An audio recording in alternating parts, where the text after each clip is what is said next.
बाप रे, भूत भूत ऐसे जोर से चिल्लाने लगता है। तुम्हें मुझसे अब कोई नहीं बचा सकेगा। और ऐसे वो भूत उसे गांव की सरहदों पे स्थापित उसके घर ले आती। कौन हो तुम? मुझे यहाँ क्यों लाई हो? तुम्हें नहीं पता कि मैं कौन हूँ? तुम्हारे आलस ही मेरे मौत का कारण है। उस दिन मैं बीमार होने के कारण बीच रास्ते में पड़ी हुई थी और तुमने मुझे देखकर लापरवाह से मुझे वैसे ही वहां छोड़कर चले गए। अगर तुम मुझे उस दिन अस्पताल लेकर गए होते तो आज मैं जिंदा होती। मुझे नहीं पता था कि तुम मर गए। अगर मुझे पहले पता होता तो मैं तुम्हें ऐसे नहीं छोड़ता। उस दिन के लिए मैं अब बदला लूंगी। अब से हर रोज तुम मेरे लिए खाना बनाओगे और मेरे सारे काम करोगे। मैं अपने खुद के घर में ही काम नहीं करता हूँ, मेरे ही काम मेरी बीवी करती है। और तुम कह रही हो कि मैं तुम्हारे सारे काम करूं? मैं नहीं करूंगा। उसकी बातें सुनकर भूत को बहुत गुस्सा आता और वो उसका गला जोर से पकड़ लेती है।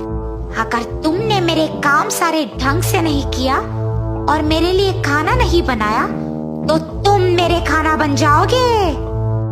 मुझे छोड़ दो, कृपया मुझे कुछ मत करो, मैं तुम्हारा कहाँ मानूंगा। और ऐसे कहने पर वो उसे छोड़ देती है।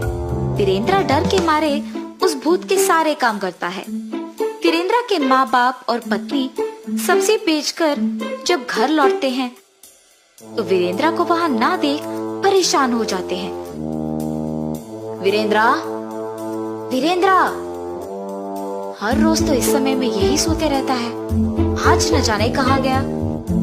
आप रुकिए ना ससुर जी, मैं बाहर जाके देख कर आती हूँ। सुचित्रा बाहर जाकर उसके सामने आए हर एक इंसान को उसके पति के बारे में पूछती है, लेकिन किसी को वीरेंद्रा ना दिखने के कारण उसे कुछ नहीं पता चलता है और वो उसके घर निराश होकर वापस चले जाती है।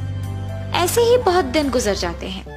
एक दिन सुचित्रा को एक आदमी मिलता है। सुनिए, क्या आपने मेरे पति को कहीं देखा है? हाँ, कुछ दिन पहले एक औरत उसे गांव की सरहदों के पास मौजूद उस खाली घर के अंदर ले जा रही थी। उसके बाद तो मैंने उसे कहीं नहीं देखा। ये सुनने के तुरंत बाद वो उस घर के पास जाती है। वीरेंद्रा दुखी से खाना पकाते रहता है। अगर मैं भी मेरे परिवार के साथ काम कर रहा होता तो बहुत खुश होता।